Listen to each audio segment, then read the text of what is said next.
As we move into the future, we're going to need more and more energy to communicate and use technology, to travel, to keep cool or warm. All this energy will have to be clean and sustainable. Is it possible to satisfy that thirst for energy and look after the planet at the same time? In this show, we will talk to the celebrities and activists who are shaping the conversation about the future of energy. And we'll go in search of the innovations happening across China and Africa that point to the way the world could be. Let there be light. How simple solutions are transforming millions of lives. Where restaurant waste could fuel mega cities. Good, clean biodiesel there. How we're harnessing nature in new ways. And like in your champagne, you don't need to pop it, you can hold it. The power is very strong. And how the latest battery technology is revolutionizing agriculture. Wait, what was that? Something happened? That's good. Oh, was that a good sound? Okay. This is a future that's within reach, but only if we change the way we think about energy. And we'll try to be sustainable too and make the first energy-neutral TV show. As we reveal the future of energy in this program, we'll also track how much energy we use as a team, traveling around the world and powering up our camera equipment. We'll attempt to match the energy we use shooting the show with our very own legacy project, creating sustainable energy for those who need it most. Is it good? Do you like this? Very good. We'll reveal a future where collaboration and innovation could create the energy of tomorrow.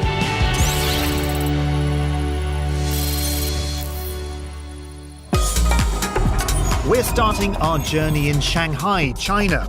With a population of 24 million, it's the country's largest city and one of the world's wealthiest. It's been said that if New York is the city that never sleeps, Shanghai never even sits down. It takes a lot of energy to keep this city moving. And a lot of energy to keep all this lot fed. Each year, China uses 30 million tons of cooking oil. But what's scary is a portion of that ends up back in the food chain, creating a significant health risk. But there's a team of scientists and entrepreneurs who want to take all that waste oil and turn it into green energy.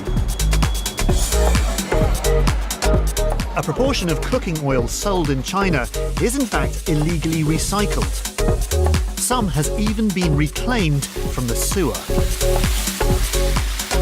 Shutong Liu and Rob Early set up MotionECO to put a stop to this by convincing restaurants to supply their waste oil directly to refineries, transforming it into biodiesel.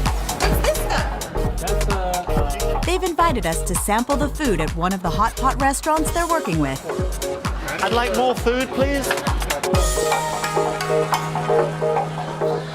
So for you, this is more than just an eco-consciousness. This is a very social issue for you. It has become a national issue over the past 10 or 20 years, this waste cooking oil problem. Especially like the smaller restaurants, they're using that kind of recycled oil there, and it can make people sick. A city like with 20 million people, there's the potential that we are generating 100,000 tons of waste oil every year. And with the help of Shell, that we are developing this smart collection system and convert into biodiesel used in the city. So Shanghai's oil stays in Shanghai? Yes. We want to convert each city into a green oil field. That's great. That's a really sensible idea.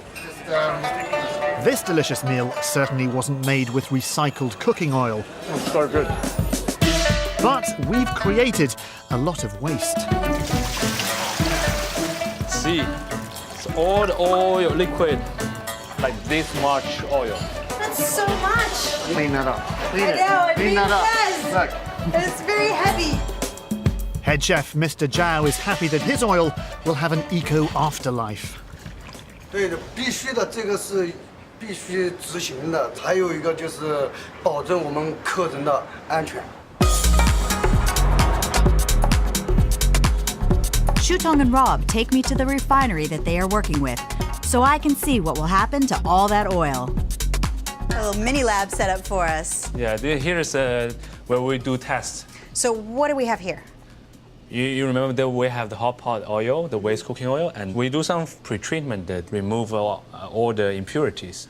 Here we pour the oil into the reactor. We have some methanol and other catalysts. Okay, so the methanol and the catalysts here have a chemical reaction. Yes. Then what comes out here? Here we have some byproduct, the glycerin, which you can use it for cosmetics. And then we come out with the biodiesel. The process is so effective that for every 10 liters of waste oil, they get 9 liters of biodiesel. At the moment, they have to blend it with standard diesel to power local buses. But they have plans in the future to produce a fuel that can work alone. We are developing an advanced technology to hydrotreat the waste oil into a green fuel, which can be directly used in any diesel engines. And potentially we can convert that into aviation fuel, the bio-aviation fuel as well. If Xutong's idea spreads throughout China, he hopes the country's restaurant industry could provide 3 million tons of sustainable fuel each year. MotionECO's role is to ensure the food industry and the oil industry keep talking. And before we leave, Xutong and Rob have asked their lab to prepare a fresh batch. Good, clean biodiesel there. This will ensure our crew vehicle is running on converted waste vegetable oil for the next leg of our journey.